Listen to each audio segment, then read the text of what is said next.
muito boa noite. Seja você muito bem-vindo, muito bem-vinda ao programa Pra Valer. Nosso compromisso todas as terças-feiras. Você tem um compromisso comigo e eu, Henrique Morgantini, tenho o prazer de ter esse compromisso com vocês todas as semanas aqui na PUC TV para a gente debater sobre grandes assuntos, grandes temas do Brasil, do mundo, da Rússia, esse lugar maravilhoso, da China, esse lugar esquisito, e também do nosso Goiás, da nossa Goiânia. Esses vários temas polêmicos que nós temos. Essa semana nós reunimos no programa de hoje, temos polêmicas, temos seleção brasileira, em Goiânia, temos Neymar, temos... tem um assunto incrível sobre a bancada da bala. Você já ouviu falar na bancada da bala? Aguenta aí que você vai saber logo mais ao longo do É Pra Valer. E agora é hora de mostrar meus convidados. Eu tenho um lançamento, tenho gente matando saudades do programa. Tinha tempo que eles não apareciam aqui. E tem um lançamento. Começo sobre os mais antigos a aparecerem nesse programa. Começo por ele, que é jornalista, meu amigo, simpaticíssimo. Sempre conta a mesma história dele. Quando ele chegou aqui, conversou comigo, não me conhecia, conversou comigo longamente. O Henrique pra lá, Henrique pra cá, viramos amigos de infância. Quando começou o programa, ele falou assim: olha, é um prazer estar nesse programa, eu gostei muito de você, Hugo. Ele é Guarani Neto, esse cometedor de gafes, maravilhoso jornalista, especialista em esporte. Fala, Guará, bom ter você de novo aqui. Bom, também um convite, boa noite para todo mundo acompanhando, é Pra Valer, mas eu aprendi, não é? Nunca mais errei o seu nome, então boa noite, Henrique. Prazer estar aqui com você mais uma vez. Essa história lendária. Aliás, nós estamos quase completando um ano de programa, descobri hoje, comentei com o Daniel Traquina Santana, que está lá em cima, e nós descobrimos que nós estamos há quase alguns dias, algumas semanas de celebrar um ano de programa. Vamos ter que fazer um especial, viu, Daniel, mostrando todas essas situações constrangedoras, para mostrar que o É Pra Valer é quase o pior programa do mundo, não chega a isso. Quem também está de volta é ela, diretora da Jajá Network. Ela faz negócios, ela ajuda você a fazer negócios, ela ajuda empresas a encontrar empresas e fazer negócios. Ela é a mulher ponte, ela é sensacional, incrível. Ela é a Aline Jajá. Que bom que você está de volta, já. Tem muito tempo, longo e tenebroso inverno. Longo e tenebroso inverno, mas estou de volta. Parabéns por quase um ano de programa. Ótimo, já começa. Parabéns a todos que estão assistindo a gente em um ano. Eu me coloco a gente, porque já é a terceira vez que eu estou aqui com vocês. Boa noite a todos e vamos que vamos. É só a terceira vez? Eu achei que tinha mais vezes. Só a terceira? Terceira. Tem que trazer você aqui mais. Eu quero, então. Gosto. Que coisa boa.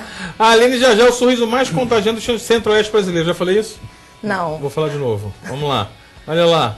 O sorriso mais contagiante do Centro-Oeste brasileiro. E eu recebo aqui um grande amigo de longa data, companheiro de várias aventuras, sobretudo na seara política. Ele é sociólogo, ele é diretor do Instituto Voga de Pesquisas. Ele sabe muito de pesquisa eleitoral, sabe muito sobre tendências eleitorais e movimentos políticos e vai nos ajudar a traçar um panorama do que vem acontecendo em Goiás. Ele é o meu amigo Gilmar Pires, estreando aqui no programa Pra Valer. Boa noite, Gilmar, bom recebê-lo aqui. Boa noite, Henrique, boa noite a todos. Para mim é um prazer muito grande estar aqui com você e voltar novamente falar um pouco daquilo que a gente tenta descobrir ou tenta saber ao longo da nossa trajetória. Tenta desvendar. Tenta desvendar, né? É verdade. Para mim é um prazer muito grande estar com vocês. Obrigado, é tudo nosso. Tira o Morgantini. O Morgantini esqueceu semana passada de mostrar o vídeo. Tira o Morgantini. Essa é uma banda, deixa rolar aí esses caras, eu quero falar deles, quero indicar esses caras. Essa é uma banda inglesa que faz um som autenticamente, Morgantini, que palavra esquisita, um autêntico som sulista dos Estados Unidos, o tradicional folk americano. É uma banda está fazendo muito sucesso lá fora. Tem algumas rádios que tocam aqui no Brasil ainda, mas tem tudo para chegar arrebentando ao redor do mundo. É o Mumford & Sons. Quem ouve acha que está ouvindo um som tipicamente de sulista, Bob Dylan e nessa linha, mas na verdade eles são ingleses, fazem uma grande geração de onda, com letras engraçadíssimas, enfim, olha lá, um banjo rolando. Esse é um show de 2011 no lendário festival de Glastonbury, na Inglaterra. Então, esse é o nosso cenário de fundo. Cenário de fundo apresentado, Facebook já anunciado? Não, ainda não. facebook.com/é pra valer, você vai lá dar uma curtidinha e fica sabendo de tudo que acontece. Olha lá. Lembra que eu falei semana passada que eu ia atualizar? Eu esqueci. Então fica assim mesmo. Eu prometo que eu vou atualizar dessa vez. Quem sabe a gente não faz uma foto bonita e coloca lá, facebook.com/é pra valer. Deixa eu começar contando uma história que aconteceu na China. A China é um lugar tão maravilhoso quanto a Rússia. E essa é uma história polêmica que eu quero trazer aos meus convidados aqui. Porque a China ameaça multar mães solteiras e mulheres que engravidem de homens casados, de amantes que tenham filhos de seus parceiros que já têm outra família. Isso está acontecendo na província de Hubei, na China, que anunciou que o governo planeja multar chinesas solteiras que engravidem, né, sem se casar, ou de amantes de homens casados que venham a conceber esses rebentos. A multa seria uma compensação, atenção, compensação social e uma forma de manter baixa a taxa de natalidade na província. Hubei tem hoje uma população de mais de 57 milhões de pessoas. A polêmica foi criada porque, se com isso, aumente a taxa e a busca por abortos, sobretudo processos ilegais clandestinos de aborto.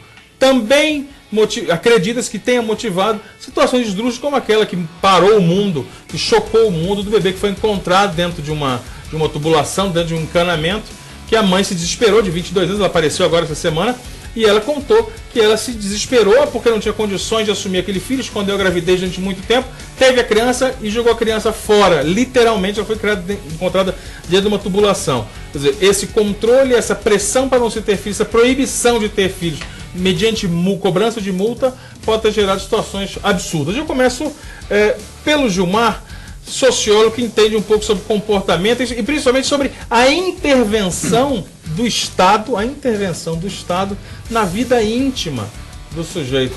É uma situação completamente esdrúxula. Você imaginar que agora um governo vai mandar na sua vida sexual e no seu planejamento familiar, Gilmar? Sem dúvida nenhuma, né? Por mais... Bom, a China não é um país que está longe de ser democrático, né? Verdade. Então acho que é por isso que a possibilidade da intervenção do Estado na vida da pessoa é presente.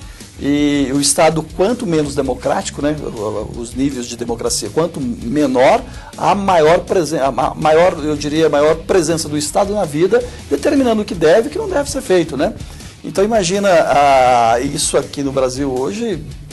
Para se pensar nisso, demoraria aí pelo menos 10 anos, né? De discussão e tramitação no Congresso. Primeiro seria um escândalo tremendo. Exato, né? Então é uma situação extremamente complicada. Bom, lembrando, se pensando em China, isso é praticamente, eu diria que aceitável entre eles. Sim. Eles, né? Tanto é que o nível de revolta ou de pressão contra isso parece que é quase que mínimo. A gente, pelo menos, não chega até gente. Eles aceitam a impressão que se passa externamente, né? Para nós, estamos aqui tão distantes, parece que eles aceitam mais pacificamente. Eu acho muito complicado afirmar isso, porque parece que a gente faz uma avaliação meio leviana da coisa. Eles aceitam tudo, topam. Estão lutando, mas não tem o que fazer. Exato. Então, pelo fato do governo autoritário, isso também, se a gente pensar isso no Brasil passado, a gente pode observar também que houve ações do Estado quase que semelhantes nesse sentido, né? Então, a questão é o fato da falta de democracia, a falta de liberdade que tem a população até de contrapor esse governo, de agir ou de se manifestar. Perfeito. Aline, já você é representante feminina nesta noite. Sabia que tem que ser. Esse argumento. Já pensou, já você decide ter um filho com o seu namorado? Decide não. Acontece. Você tem um namorado, você tem um rolinho.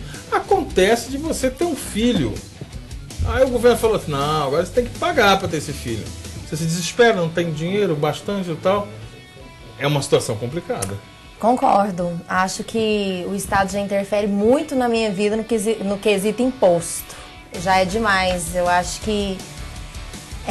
Mas tem um outro lado também, que tem que haver uma intervenção nesse caso, excesso de população. Eu não sei se eu estivesse no comando de um país e precisasse decidir, talvez fosse uma decisão inteligente dada a perspectiva que acontece. Só que a melhoria que eu acho que tinha que acontecer é na educação, é na conscientização, em outra vertente. E não na decisão final de uma pessoa ter um filho ou não. Nesse caso é com um cara casado, né? Então aí eu já acho engraçado. Proibir o concubinato. Proibir a safadeza. Proibidas uma saliência fora do casamento, não pode. Não pode. Você falou de decisões... Achou bom? Eu achei moralista. Sou nada. Não, na verdade, nesse caso aí, achei engraçado, interessante. Mas cada um sabe de si, da sua vida, sabe? Pois é, mas o governo não quer deixar que você saiba da sua vida. É. Guarani Neto, e você, queridão? Você quer bancar o chinês ou já tá bom de história? Eu vou pegar uma apanhada das duas respostas. Eu penso que governos que não são absolutos em suas avaliações, como a China não é, né? A China abre muitos precedentes para que qualquer um fale mal do seu governo, assim como o Brasil abre precedentes, assim como vários outros países, eles têm essa característica de fazer uma transferência em cima do cidadão das responsabilidades que o governo deveria assumir. Quer dizer, você multa ao invés de você investir. Ah, peraí, mas agora você entrou num negócio bacana. Porque muitas vezes, aí não vou falar da China, mas não vou falar do Brasil. Muitas vezes, não sei se vocês concordam, a sociedade espera que o governo lance... Que o governo lance mão de notícia e faça coisas que são... Quer ver uma coisa? Agora querem regular as propagandas. Como fizeram com o cigarro, claro, querem fazer com a bebida, mas agora querem fazer com o tipo de alimentação, ou seja, redes de fast food. Comidas que são demonizadas como calóricas, que levam as crianças à obesidade e tal, agora elas seriam reguladas. Isso não cabe a você na sua casa, você, na sua vida e na vida dos seus filhos. Falam assim, você não vai comer porque não é bom. Agora não, o Estado tem regulado porque você não faz. Não, mas eu digo o seguinte, que uma transferência de responsabilidade não no sentido de... No sentido do seguinte, o governo poderia investir muito mais em conscientização, por exemplo, de como você, como mulher, tendo um filho, quais vão ser as dificuldades, quais vão ser os benefícios. Porque se a mulher ela tem um controle estável da vida dela, ela tem o direito de resolver, o corpo é dela, ninguém tem nada para falar se ela deve, não deve, o que ela deve, não deve fazer. Então, assim, o governo ele tem essa justificativa de multar um carro ao invés de arrumar a estrada, né? Assim, ele multa primeiro para depois resolver. E aí a questão é, para onde vai essa multa? Essa multa vai ser revertida para quê? Ela é uma multa por nada? Quer dizer, você tem um filho, então beleza, está sendo multado aqui agora, mas esse dinheiro vai para onde? Vai para onde? Né? Vai para resolver o quê? Né? Se é justo, então vai chegar lá, então beleza. É justo o argumento? Então aceitamos. Não é? Não aceitamos. É uma poupança. Agora, é uma poupança para esse menino no futuro. Essa transferência de responsabilidade que o governo sempre coloca em cima do cidadão, que o cidadão que tem que ser multado ou então preso, ou então condenado, julgado, né? Vou colocar a palavra julgado, ao invés de decisões que podem ser tomadas de uma maneira muito mais inteligente e que de repente resolveria muito mais o problema, não pensando a curto prazo, e sim a longo prazo, isso me preocupa muito. E isso é um reflexo brasileiro. O Brasil também faz isso, né? O negócio é o seguinte, rapaz, deixa eu contar uma coisa pra vocês aqui, que até pra ser ladrão, até pra fazer coisa errada, você tem que ter um vídeo de inteligência. Vocês estão sabendo que aconteceu o sorteio da Mega Sena acumulado, 43 milhões, saiu para um apostador numa cidade desse tamanho. A cidade cabe nesse estúdio aqui. Chama Pedra Preta, no Mato Grosso. Preta. Pedra Preta. Vai, quebra a língua. Pedra Preta. Em Pedra Preta, saiu o sorteio da Mega Sena, o cara ganhou 43 milhões. Pra eu ter ideia, a cidade tem 15 mil habitantes e o orçamento anual da cidade é de 35 milhões. Sozinho bateu tudo lá. Mas essa não é notícia. Notícia é porque dois gaiatos maravilhosamente idiotas. Vai mostrando a imagem lá da lotérica enquanto isso. Eles, na madrugada de sábado para domingo, logo depois da divulgação, de domingo para segunda, logo depois da divulgação da origem do vencedor, da onde o sujeito estava, eles tiveram uma ideia brilhante. Eles invadiram essa lotérica, tá aí a imagem do ciclo de segurança. Eles invadiram a lotérica, que é a única da cidade de Pedra Preta, fica no centro da cidade, em busca do prêmio. Em busca dos 40, eles acharam que tinha 43 milhões. Você já assistiu o Snatch? Você gostou ali, ó. Você já assistiu o Snatch, Porcos e Diamantes, do Guy Ritchie? Sim. Quando os caras vão lá assaltar a banca de apostas, o cara fala, cara, que fechou já, não tem dinheiro aqui, né? O que você tá fazendo aqui? O que você veio fazer aqui? Segundo o delegado, ele suspeita que, primeiro, ele achou que tinha o dinheiro, ou então que o bilhete primeiro estava lá. Agora você imagina você invadir, todo mundo soube que você invadiu, você roubou um bilhete. Passa uma semana, você, olha, eu tô com um bilhete aqui, premiado. Uns milhões? Vem buscar uns milhões? Que tipo de idiota que existe na cidade de Pedra Preta? Será que eles são os melhores ladrões? Porque se foi maravilhoso morar lá, de Pedra Preta. Já sabe que segurança pública não precisa ser uma verba tão bem destinada lá. Os ladrões desses não é fácil, não é, Gil? Sem dúvida. Vamos pro intervalo, deixa eu contar pra vocês no segundo bloco, vai ter seleção brasileira, vai ter a apresentação do Neymar, vamos conversar um pouco sobre isso e vamos, sobretudo, falar sobre a história da seleção em Goiânia. A seleção está em Goiânia, você ficou sabendo? Não ficou sabendo. Ficou, mas não pôde ir lá. O governo de Goiás investiu um dinheiro bom, pelo menos eu acho bom, para a seleção aparecer aqui para você não poder ver. Mas vamos falar de mais detalhes daqui a pouco e você vai participar dessa discussão no segundo bloco.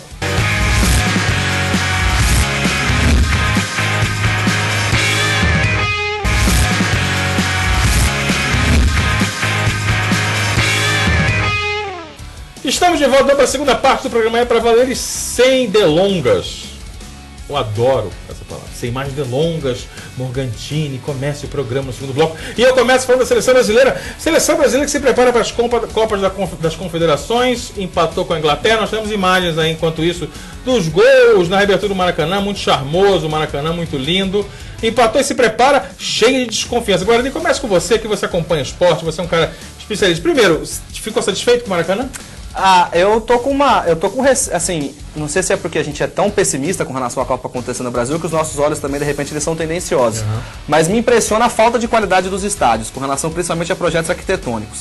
Quando você vê a Copa de 2002, por exemplo, no Japão, você vê grandes projetos e grandes estádios. O Soccer City é um grande estádio.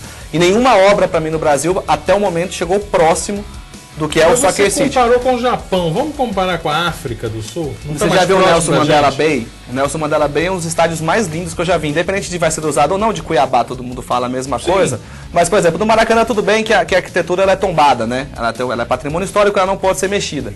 Mas a Arena Fonte Nova já caiu o teto com menos de, sei lá, quanto tempo. Inclusive, eu estava lendo algumas coisas com relação às construções, a reforma do Maracanã custou 3 Soccer Cities. 5 Yokohama's Stadium. Não me fala isso, não, me dá uma. Então, assim. Ruim, não dá, João? É uma situação muito delicada. O Itaquerão, por exemplo, que é o do que a CBF, e aí me desculpa, eu vou falar nomes, mas aqui o governo Lula, por ser corintiano, único e exclusivamente por isso, forçou a intervenção do Estado para que o Corinthians ganhasse, aí tudo bem. Não vou falar de tudo, viu? Mas vou falar de nome. O Itaquerão, por exemplo, ele já é uma obra que custa muito mais do que todas as outras e não tem previsão de saída ainda. Ele não tem uma previsão certa de quando vai sair. A Arena das Dunas em Natal, a mesma coisa, não tem uma previsão certa. Os que entregaram para a Copa das Confederações. O Mané Garrincha, a área de imprensa não está totalmente pronta ainda. Tudo bem, vou falar, o Soccer City uma semana antes da Copa, o estacionamento não estava pronto. O estacionamento é uma coisa. Tinha terra. O estacionamento é uma coisa. É uma coisa. Agora, a parte interna tem que estar funcionando. Deixa eu te perguntar de bola agora. A seleção se prepara agora para enfrentar talvez seu maior tabu de Copas recentes, 86, 98 e 2006. Vai enfrentar a França no próximo domingo. Sim. O que você acha? Nós vamos tomar uma tunda da França? Eu acho que o Brasil ele demorou demais a renovar a sua seleção. E tá pagando um preço muito caro por isso por muito tempo.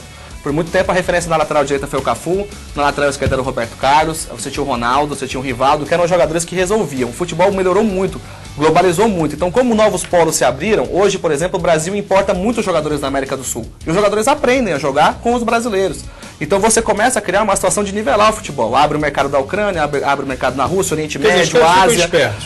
Hoje, por exemplo, o Brasil vai jogar contra a Costa do Marfim, todos os jogadores da Costa do Marfim atuam em ligas europeias. Ou seja, atuam nas mesmas ligas que os brasileiros. Pode ter uma diferença de time de um ou de outro, mas o nível de dificuldade é o mesmo. Como esse processo de renovação demorou muito, e os nossos treinadores também estão muito defasados com relação ao futebol, isso é uma coisa que tem que ser dita, não é porque o Felipão, ou o Mano, ou o Albe, o treinador brasileiro ficou muito defasado com relação a esquema tático, essas situações assim. Hoje, por exemplo, a moda é jogar no 4-5-1 com um desmembramento de 4-2-3-1, que é igual a Alemanha joga, e a Espanha, que é um caso à parte, mas ela faz um sistema de rotação um pouco diferente. Demorou demais o Brasil a renovar esse processo. Então, hoje, nós estamos ainda aprendendo a ver quem a gente gosta. Quer dizer, e a gente saiu daquela fase de ditar moda para se adaptar à moda. Para se adaptar à moda. E outra coisa, quando, por exemplo, assim, se você pensa hoje friamente, eu sei a escalação da França, eu sei a escalação da Espanha, eu sei a escalação da Alemanha, a da Inglaterra, do Brasil, eu não sei como joga ainda. Gilmar Pires, você como torcedor, você perguntei primeiro para ele, fui especialista. Falei que você é sociologia. Especialista é falei ótimo, né? Especialista. Não, cara, minha vez é cheerleader. Você vai ser cheerleader? Você quer o pompom? Não, temos o pompom não. Aqui. Temos, o Daniel tem sempre um pompom no carro. Eu nunca entendi porque o Daniel Santana tem um par de pompons no carro. Mas ele tem isso é estranho. Estranho, né? Muito estranho. É muito estranho, né? Deixa Mas quieto. tá bom, deixa pra lá. Mas você como torcedor, você bota fé, você acha que engrena. Tem uma lenda urbana que diz que a seleção, quando sai desacreditada, ela costuma surpreender. Quando ela sai cheia de confiança, como 2006 era um timaço, né, no papel, eram grandes jogadores em boas fases, alguns meio claudicantes em seus clubes, mas grandes jogadores, se lascou todo. Você tem alguma superstição como torcedor, alguma expectativa? Não, eu acho que a questão é o seguinte, a seleção brasileira, não vejo que há possibilidade não tem essa noção se sai melhor quando sai ruim ou sai ruim e chega lá, Chega né? quente. Naquela história do cavalo paraguaio, sai ruim, né? E fica no caminho. E fica no caminho. Não acredito que pode ser que eu tenho pouca experiência com relação ao futebol, acompanho muito pouco, né? Mas enquanto torcedor, penso que o que está sendo feito, principalmente com relação à questão dos estádios, a gente sabe que é uma questão política, né? E essa questão não vai se resolver com facilidade. Ele já puxou pro lado dele. Tudo bem, autorizado. A troca de assunto autorizada. Exato. Então não será resolvido com um curto espaço de tempo. E a gente sabe que a verba para esse negócio parece que já saiu com antecedência. Tem aquele programa Segundo Tempo. E a gente sabe que muita gente meteu a mão nesse dinheiro. E daí parece que, não sei se isso vai influenciar diretamente, não sei quanto tempo, mas que influencia diretamente na produção e na qualidade do futebol, vai influenciar, né? Agora, qual é o período que isso vai influenciar, a gente não sabe. Mas que teve muito desvio de verba, a gente sabe disso, né? Percebe-se, mas... Uma das críticas, você levantou outra questão, uma das críticas que se fazem ao governo Juscelino foi empreendedor, fez Brasília, modernizou o país, trouxe as montadoras e tal. Uma das críticas que se fazem hoje, 50 anos, 60 anos depois ao governo Juscelino, é que ele endividou o Brasil. A longo prazo veio essa conta toda. Você acredita que quando você falou sobre superfaturamento, essas coisas lamentáveis, você acha que a gente pode ainda receber essa fatura em termos de rombo em orçamento, que uma hora vai vir à tona, olha, o negócio que custava 500 milhões, saiu por 2 bilhões, foi quadruplicado. Sem dúvida nenhuma, né? Sem dúvida nenhuma. Acho que isso, como é aquela história? O castigo tarda, mas não falta. Né? Então ele vai chegar. Chega uma hora que vocês que são especialistas no esporte vão conseguir perceber isso. Às vezes pode até não querer falar. Né? Pode até sabe que acontece o problema aqui ali, mas não vai abrir a boca, não vai botar a boca no outro mundo, porque a gente sabe que existe diversos interesses nesse sentido. Mas que isso vai chegar uma hora. Né? Eu não acredito no futebol. O quê? Eu não acredito no futebol. Nada. Não. No Brasil? Eu não acredito. Eu acho que é muito forjado, muitas vezes os resultados. Eu nunca mais sei. Você é daquela teoria da conspiração. Eu sou super conspiração. Eu acho que é armado. É muito dinheiro envolvido. Mas quando tem muito dinheiro envolvido, é muito difícil as coisas saírem. Tem 22 caras. Essa risada foi de quem tá aprontando nesse cara. Mas sei de tudo. Tem 22 caras, mais 3 com os árbitros lá. Tem 25 caras. Então e mais o pessoal que fica na reserva, não são quantos? Um elenco bom tem que ter 38. Então, 38 jogadores, então. 70 pessoas ali num campo de futebol. Direto ou diretamente. Então quer dizer que não vai nada, os caras estão tudo papel de palhaço? Não tô falando. Eu não acredito. Todo mundo tá trabalhando, mas eu não acredito nos resultados. Você acredito. E no Neymar, você acredita? Ele joga bem. E o que acontece? É marketing, dinheiro. Quando ele é vendido para um clube para outro, velho, todo mundo ganha muito dinheiro com isso. Na verdade, isso é uma economia, é um banco. Sim. Banco Mundial do Futebol. Boa. Eu tenho uma curiosidade que eu sempre pergunto, quando surge o assunto futebol e tem mulher junto, eu sempre pergunto, você acha, não, sério, com seriedade, você acha um Neymar um cara bonito ou um cara feio?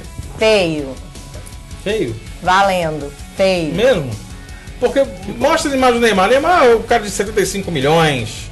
Neymar se apresentou ao Barcelona. Que cabelo é esse? Pois é, pra que as pessoas fazem isso? Mas cada um no seu quadrado, né? Eu mudei de opinião em relação a ele. Eu achava que a Neymar mania era por causa do dinheiro, da fama, que é normal. Mas depois eu vi que ele recebeu um tratinho, ele tá até arrumado, pô. Não, ele deu um upgrade, claro, mas eu não curto o cabelo, tal. A minha pergunta é pra você, músicas, pra você que gerencia carreira, que gerencia, ajuda a fazer parceria, gerenciar empresas. Você acha que essa exposição do Neymar para o Brasil, você acha que é bom para um sujeito, para uma... Você como consultor do Neymar, você fala, calma aí, relaxa um pouquinho. Você fala, não, meu filho, vai mesmo, rebenta, regaça lá. Aproveita enquanto é tempo, aceita mesmo, porque é passageiro. Logo chega outro Neymar, o Cascão. Fim. Ele tem que aproveitar mesmo, ganha o dinheiro dele, faz o pé de meia. Cara, quantos a gente já viu passando nisso?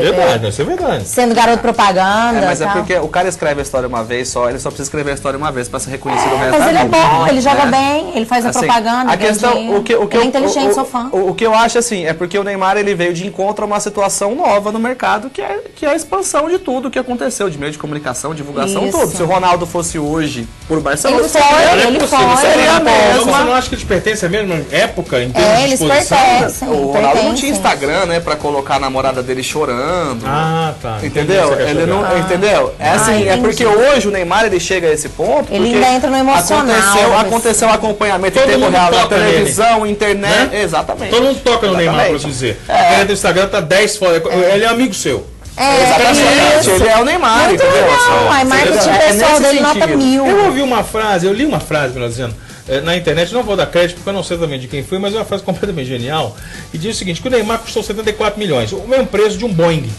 E, no entanto, ninguém faz nenhum escândalo quando você se vende um Boeing. Mas, no entanto, é que o Boeing, na sua história, só caiu 15 vezes em toda a história. O Neymar só no último jogo caiu umas 25 vezes. Então, essa é a comparação do Neymar com o Boeing. É, mas o Boeing também, quando você vai vender, você perde valor, né? O Neymar, além de você ganhar quando você tá com ele, porque o Barcelona vai tirar facilmente no primeiro ano uns 30 milhões, 35 milhões só de produtos licenciados do Neymar, fora a publicidade, ainda corre o risco de vender ele por mais dinheiro ainda, né? Então, assim, ele é um patrimônio, né? O Boeing, na verdade, ele se torna um patrimônio com gasto. Quando você vai ver o cara falar, ó, esse Boeing seu aí tem 3 anos de uso. Não valeu. Não sei. Há uma Boeing ou depreciação. Neymar? Há uma depreciação Você quer um Boeing ou Neymar né? no seu negócio? Ué, rapaz, em termos de marketing, o Neymar é mais vantajoso. Mas o Boeing é mais útil pra você.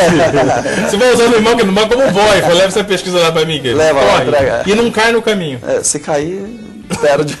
Perde.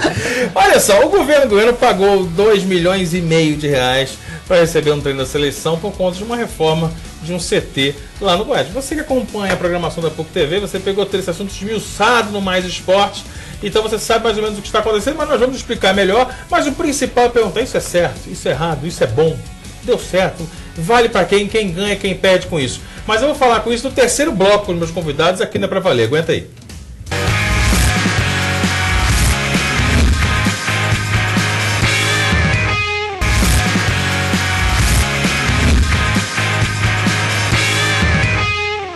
De volta com a terceira parte do É Pra Valer e dando continuidade àquele assunto sobre o envolvimento do governo de Goiás nos investimentos do CT do Goiás Esporte Clube no intuito de trazer a seleção para um único treino nessa terça-feira.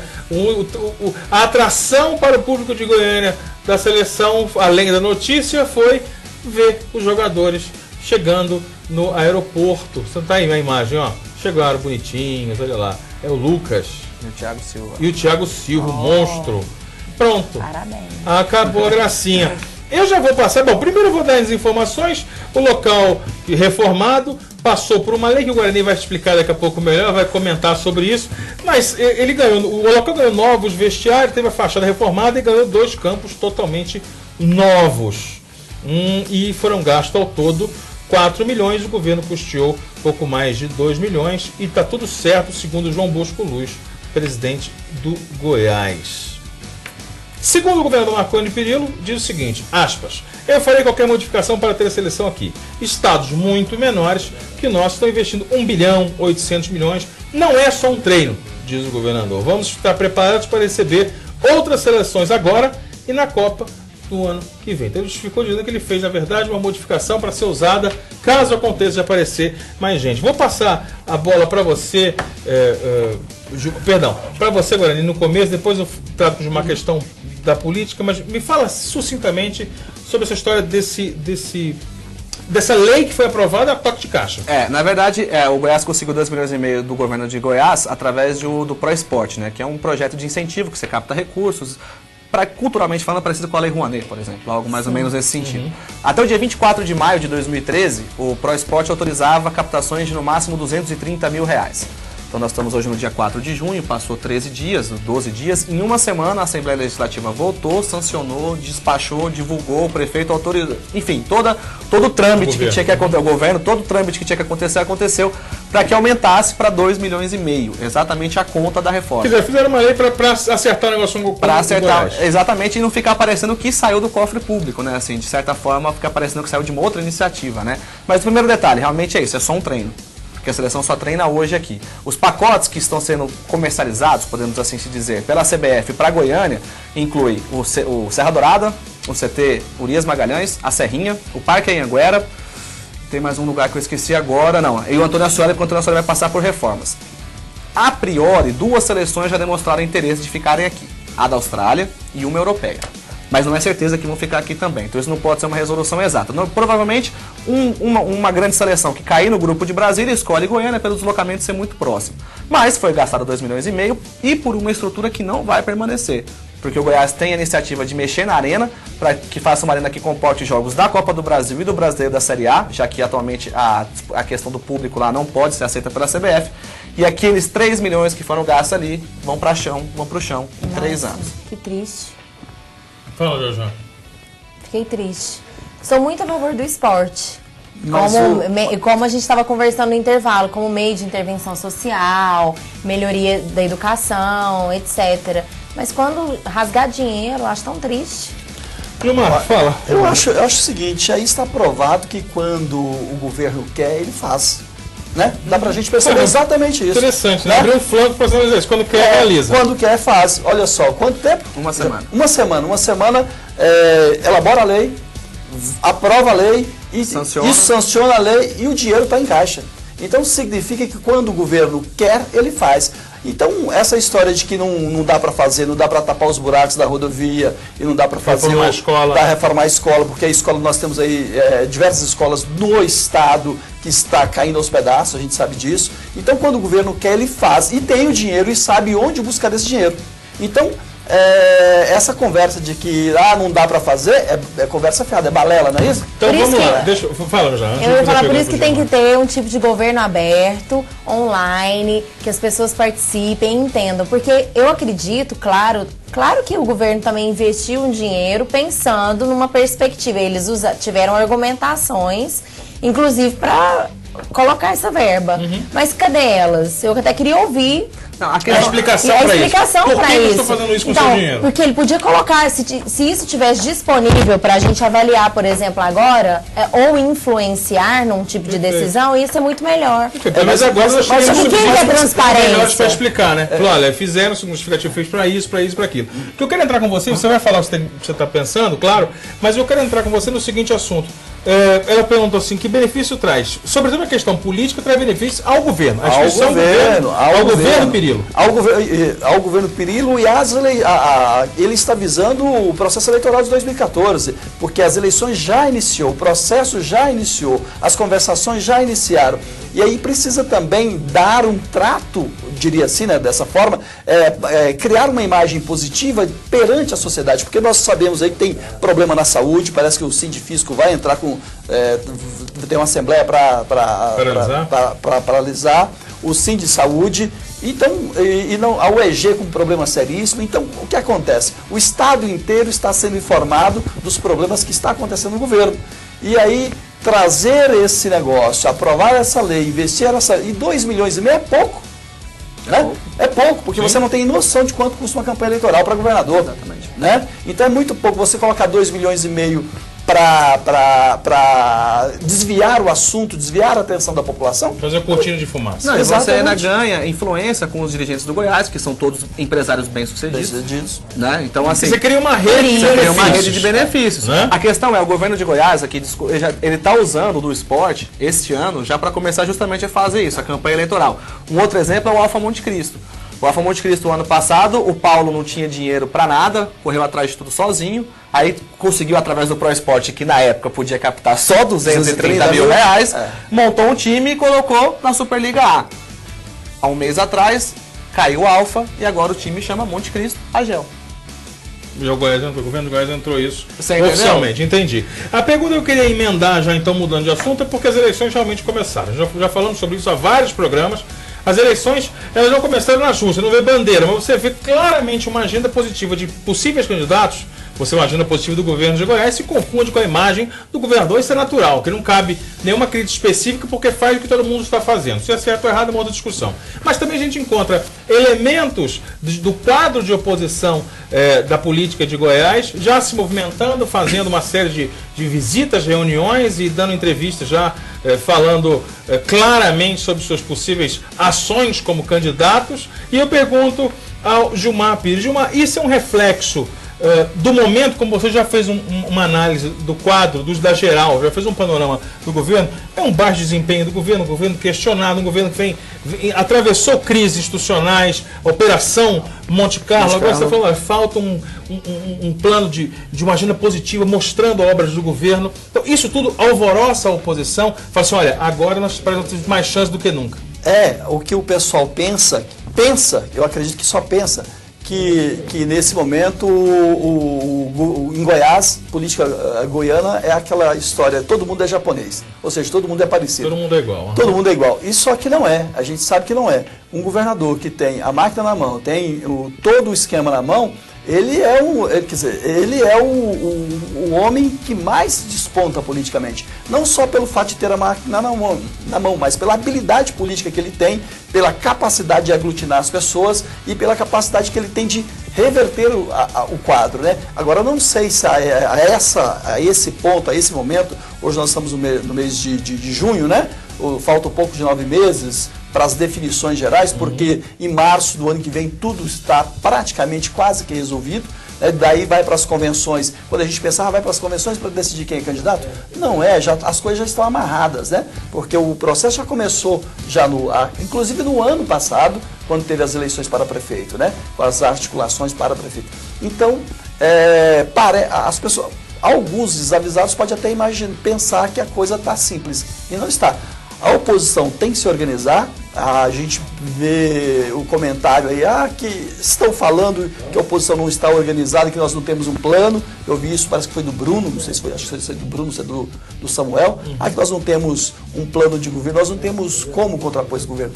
Aí eles dizem, não, temos sim. Né? Vamos organizar o restante da oposição e vamos mostrar um plano para a sociedade goiana. Bom, isso é declaração mais do que clara de que nós não temos ainda um plano. Não temos nada ainda para contrapor o governo. E a gente sabe que o governo é forte. A gente sabe que de uma hora ou outra ele vai reagir, está tentando reagir, está montando uma agenda positiva, não é isso? Então ele está reagindo, vai reagir, a gente sabe disso. E a oposição parece que está um pouco ainda perdida, né? Meio perdida. Você tem aí vários nomes hoje colocados, que é o Paulo Garcia pelo PT, o Antônio Gomide pelo PT, o Iris Rezende com a disputa junto com o Friboi, o Friboi dentro do PMDB, o Vanderlan e o Ronaldo, né? O Ronaldo Cado. Então você tem aí eu diria que as peças já estão colocadas no tabuleiro, os caras estão mexendo. Eu não sei se eu posso fazer uma intervenção, até uma pergunta. Eu não sei se eu penso que o que está acontecendo está batendo um conformismo nas pessoas, que só os escândalos que estão apresentados contra o governo vão ser o suficiente para fazer com que o governador perca a próxima eleição. Que só isso já basta, quer dizer, a batalha da Carta Capital derrubaria ele por si só.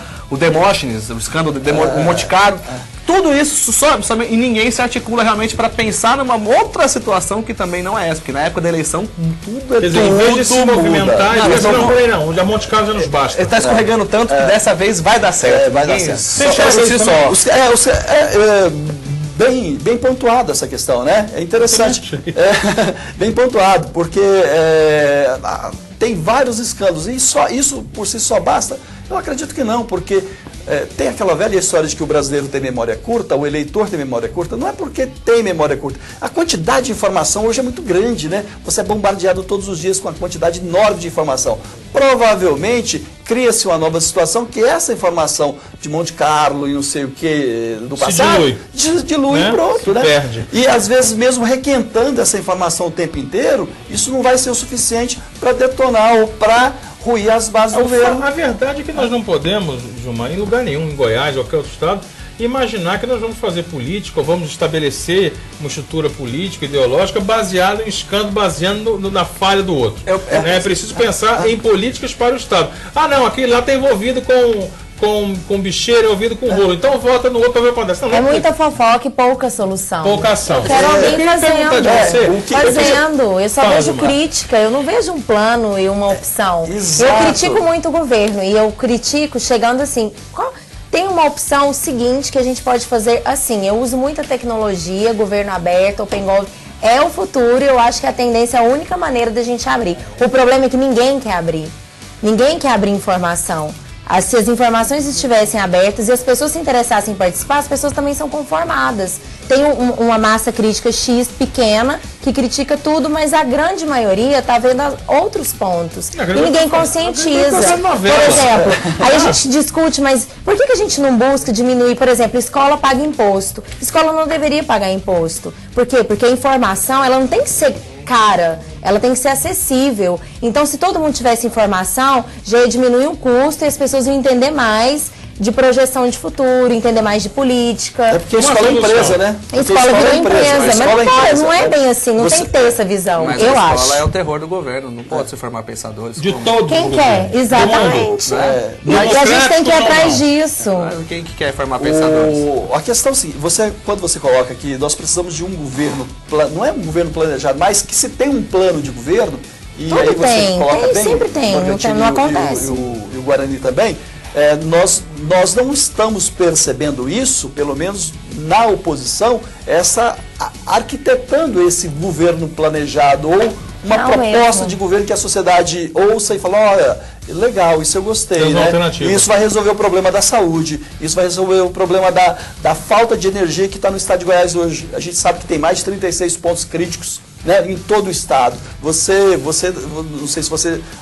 Anápolis, esses dias, teve um apagão de quase 2 horas. Um banco não funcionou, empresa não funcionou, e você tem um distrito agroindustrial que precisa de energia constantemente. Isso a gente está falando de energia. É verdade. Agora imagina para escoar essa produção, escoar o que é produzido no estado. Então você tem um problema seríssimo de malha viária, que nós não temos, já está arrebentada, e você tem, sem falar na saúde, né? Então, nós não estamos, pelo menos a gente não percebe que a oposição está se organizando no sentido de mostrar ou de montar um esquema. Né? Vai continuar, perdão. Desculpa, eu queria dizer o seguinte para você, vê se eu entendi. Nós não temos nenhum governo apresentando um plano de resultados de gestão. Exato. E nem tem uma oposição que fala, tudo bem, já que ele não está fazendo, nós vamos fazer assim, assado assim.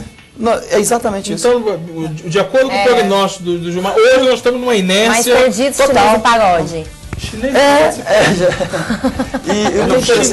o que é interessante é que o governo monta o circo, né? Aí nós temos de um lado o governo visitando de 70, 80 cidades, né? De um lado, e a oposição fazendo uma caravana para tentar fiscalizar a obra do governo, quer dizer, obra que não fez, né?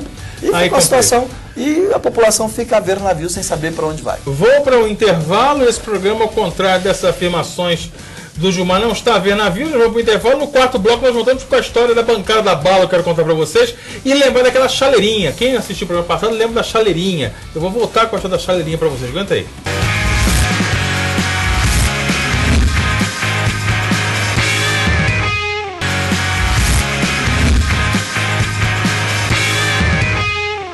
Estamos de volta para a quarta e última parte do programa É Pra Valer. E eu volto com a história que eu prometi no início do programa da bancada da bala. Você sabia? Vocês conhecem a bancada da bala? Não. Não conhece a bancada da bala? É um funk. É quase um funk. Ele só não tem tanta graça e perto disso o funk é até inofensivo. Os integrantes da chamada bancada da bala do Congresso tentarão aprovar amanhã, na quarta-feira, na Comissão de Segurança da Câmara, um projeto que permite a concessão, atenção, permite a concessão de porte de arma para advogados. Advogados do Brasil, você advogado, você tem um AB, você vai ter o direito de andar com a sua arma. O deputado Ronaldo Benedetti, do PMDB de Santa Catarina, que recebeu uma doação, aí vem a parte bacana da democracia brasileira, do caráter político brasileiro, que recebeu de doação R$50 mil da empresa Taurus Blindagem, sabe a Taurus 38? Fabrica os 38. Doou R$50 mil para esse deputado e ele, curiosamente, ficou muito fã do projeto. E apresentou um projetinho e tudo mais, tá? Ele é autor do projeto. Inofensivos. Só vai liberar milhões de pessoas no Brasil se direito a terem armas. O relator do projeto, sabe quem é? João Campos, delegado João Campos, do PSDB, daqui de Goiás. Sim, aquele. Narigudinho? Narigudinho. Pastor. Aquele estava envolvido com a tal da cura gay. Ai, que vergonha desse povo de Goiás. Aquele que defendeu o Marco Feliciano, tudo aquilo sandice. O relator, como eu dizendo, João Campos, que deu parecer favorável ao projeto, também recebeu 40 mil reais da Associação Nacional Aleluia. da Indústria de Armas e Munições para se reeleger. Muita coincidência. Muita Eu coincidência. queria saber o que vocês acham disso, sinceramente. Eu queria saber o que vocês acham disso. 50 mil para quem apresentou o projeto, 40 mil para quem deu parecer favorável como relator para a chamada. Agora vocês entenderam por que chama bancada da bala. É o funk. Estado, religião e futebol não se misturam. Não, mas aí é arma. Arma pode misturar. Cara, tá dentro Não teve aquele arma. plebiscito com relação ao porte de arma e tudo A gente só dá um cinzeiro em moto. A questão é que parece que é muito fácil hoje mudar alguma coisa nesse país. Por isso que eu estava dizendo, se existe a vontade política e interesse, parece que a coisa anda. Mas quando é para beneficiar o povo, para beneficiar a sociedade, parece que não anda. Mas essa é a vida. É isso. Deixa eu As entender uma pessoas coisa. são assim. Aí a questão Pois é, você tocou no ponto desse, eu quero chegar nele. Gilmar, a primeira coisa que eu pensei quando eu li essa notícia hoje, eu pensei, cara, a democracia brasileira é muito falha, admite brechas, muito canalhas. porque Egocracia. Nós estamos contando essa história e o que há de errado nisso? Se você pode, para se reeleger, receber doação de empresa. Qualquer empresa pode doar. Você recebe a doação e depois você lança um projeto. Se beneficia, como você falou, ou não, é uma coincidência. É uma coincidência. Quer dizer, inicialmente eu pensei, é uma brecha da democracia. Mas sabe o que eu pensei depois? É uma brecha de caráter. É uma brecha de caráter. Da uma brecha classe de caráter. política brasileira. É uma brecha, uma falha, há um lapso, essa é a minha leitura, de caráter em um político, em assumir posições por debaixo dos panos. Porque uma coisa é ter posições claras. Olha, eu sou da bancada da bala, comigo é na bala. Comigo, se quiser, vota em mim. Quer ver? O Bolsonaro é crucificado, é um cara atacado a todos os lados. Mas tá eleito. Mas por quê? Ele mantém claramente a posição dele. Ó, se você quiser votar em mim, eu sou contra gay, eu tenho restrição com negro, eu tenho não sei o quê. Tem um grupo que acredita nele. Mas ele tá deixando claro, ele não tá ludibriando você. Olha, eu sou um cara bonzinho, bacana. O que é? Ah, tá, bancada da maconha. Vamos liberar a maconha. Bancada o quê? 50 mil? Não, bala, libera. 50 mil pra liberar maconha? Barato. O João pensou. Fala, João, vamos tirar esse papo dessa erva. Essa erva daninha daqui já. Então a questão é o seguinte, Morgantini, quando você diz que um problema é de caráter da classe política brasileira, eu gostaria de estender mais ainda. Sim. É um problema de caráter da sociedade brasileira. Perfeito. Da sociedade. Nós estamos vivendo hoje uma crise de valores, uma crise a crise de valores, porque o cara é daquele tipo assim, olha, eu sou contra isso e tal, ele briga, cria um caso, mas quando é com ele, ele que fica calado, né? Se ele tiver a oportunidade de subornar o guarda do que iria dar uma multa, ele faz. Sim. Se ele puder... O seu IPTU, você fez, em 1970 você pagava 100, aí você fez 10 reformas, tem um prédio lá. Você continua pagando com sua casa de 2 Exatamente. Então, é um problema da própria sociedade. Aí a nossa tendência é crucificar demais o político, a classe política. Mas, na verdade, a classe política ela não vem de Marte, ela vem da sociedade. É verdade.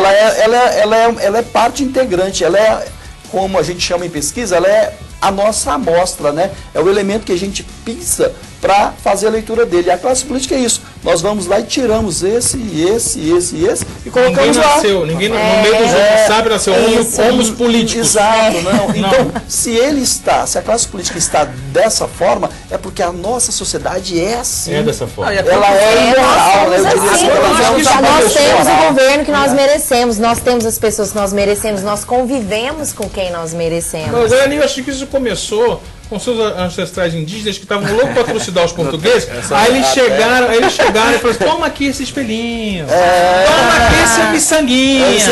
Aí eu falei, já gosto de tu. Já me afeiçoei. É o que aconteceu, não é?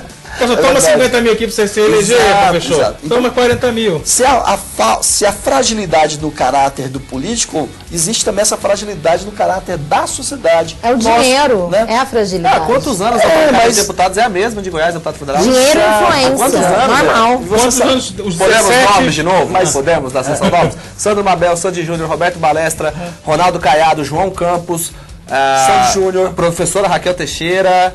Não está mais. Não está. Mas quantos anos que são? Sim, mesmo. Os mesmos. Sim. Os mesmos, não muda. Os mesmos. Giovanni Arantes, são os mesmos. Você 200 Uma anos. vez o cara é deputado federal, dificilmente ele perde. Dificilmente tem que ser muito ruim em serviço para poder perder. Muito. Deixa eu contar uma coisa para vocês aqui. Eu vou fazer um joguinho igual eu fiz na semana passada com meus convidados, quando eu dei essa notícia. Quando eu contei essa história, eu vou fazer. Daniel, Pompom, Traquinas, Santana. Eu adorei o Pompom. Gostou do Pompom? Eu sabia que você ia gostar. Você gosta de duas coisas que eu já percebi nesse programa.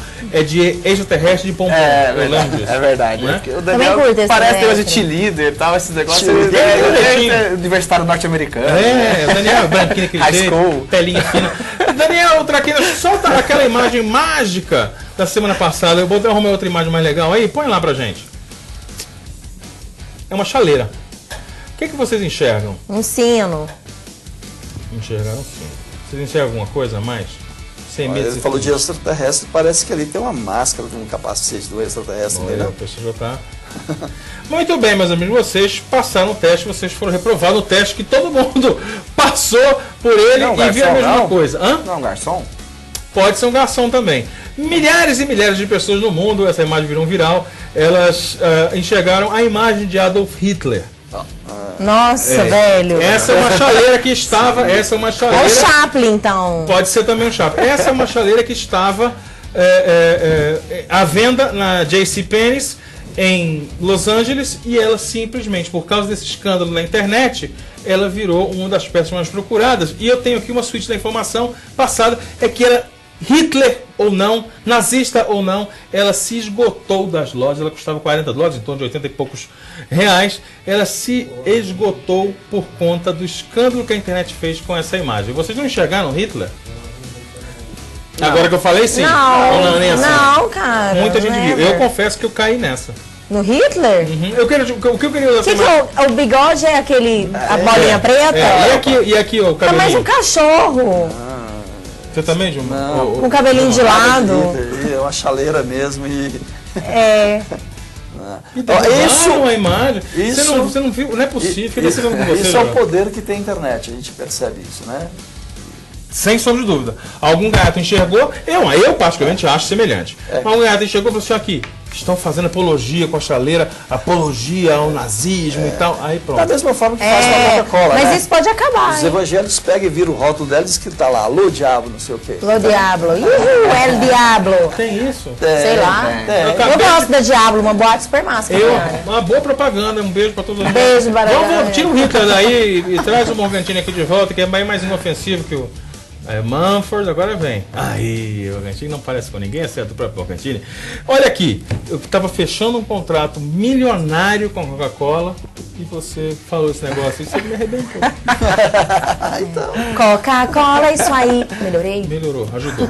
Muito bem, antes de começar com os nossos convidados, eu começo falando com o Guarani Neto. Guarani, aonde as pessoas te encontram? Te encontram na CBN, na Rádio CBN, você está o dia inteiro lá? Na Rádio CBN, não estou o dia inteiro. Estou todo dia da manhã, das 11 ao meio-dia, de segunda a sábado, do CBN mais esportes. Lá todo dia, agora fui transferido, trabalhava, era setorista do Vida, fui para o Goiás. Estou acompanhando mais agora as notícias do Goiás e nos jogos, todos os jogos também eu estou trabalhando.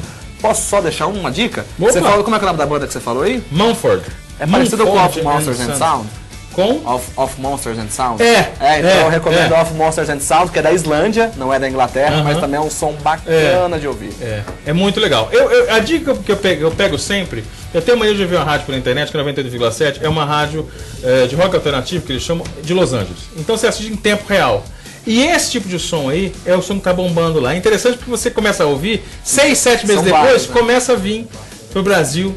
Eu ouvi o Of Monsters and Sound no Lollapalooza, pra você ver. Foi a primeira vez que eu tive um contato, de ver o show inteiro, achei sensacional. Pra te encontrar, você está onde nas redes sociais? Alguém quer te xingar? No Facebook. Você é genial. Tudo meu é Guaraneto. Então, meu Twitter é @Guaraneto, facebook.com/Guaraneto, e-mail guaraneto@gmail.com. Muito bem. E depois na CBN, nos horários. Guaraviton. Aqui isso é fácil falar marca aqui. Aqui é fácil. É uma trade marca. É maravilhoso, né? O dia que a gente mandar conta, que a gente nunca mais trabalha. Além de já, mas quem eu tenho a conta e o prazer de anunciar, já Network, para te encontrar, conhecer o trabalho, o que você faz, como você pode ajudar uma empresa. Nós já falamos outras vezes aqui, você tem um site, você tem uma empresa para fazer isso. Me conte. Sim, eu tenho. Você pode entrar em contato pelo www.jajanetwork.com, pelo e-mail que você está vendo aí. Nós trabalhamos com assessoria de marketing para empresas, temos um quadro de empresas muito legal. Inclusive, hoje eu estou vestindo Trudilu e Usas. Beijos para todos. Sou super. Não para, né? Eu chego lá puxar uma latinha, tem que tomar esse suco. Parcerias, todo mundo junto. A proposta da Jajá Network é exatamente essa: integração, união, articulação e marketing. Empresa pequenininha, empresa grandona. Grande, indústrias, hospitais, faculdades. Tudo isso está no rol da Jajá. Tudo isso no rol da Jajá. Muito bem. Muito obrigado a todos Eu que agradeço. Deixa eu conversar agora com meu amigo Gilmar, que é o cara de pesquisa. Falamos muito de política porque você, a Voga, tem um know-how interessante de antecipar resultados políticos com muita precisão. Mas você também trabalha para a empresa e também está no mercado, no segmento comercial tradicional. Hoje nós trabalhamos, além da parte de pesquisa eleitoral, pesquisa de mercado para as empresas, né? Trabalhamos também, fazemos alguns eventos que chama no estilo Top of Mind, né? Que o nosso chama Prêmio Top Marketing, você já conhece, estamos fazendo Goiânia em algumas cidades, e temos um novo evento que vai surgir aí já para o final do ano.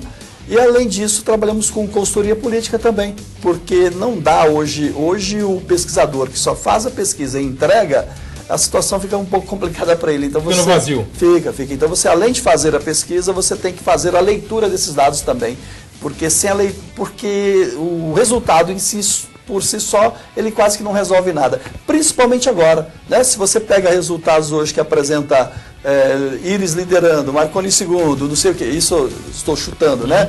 Gomide não sei aonde. Então, se você não tiver a capacidade de leitura ou não tiver os instrumentos para fazer a leitura, esses resultados não servem para nada. A Voga também atende aquele que está nos assistindo agora, que é esse deputado, está vendo, tem um esquema lá, tem uma brecha na cidade dele, na região dele, e fala, peraí, você pode ajudar. Sem dúvida nenhuma. Estamos aqui para colaborar nesse sentido. E como é que te encontra? O meu e-mail é gilmarpires1@hotmail.com. Tenho telefones? Sim, por favor.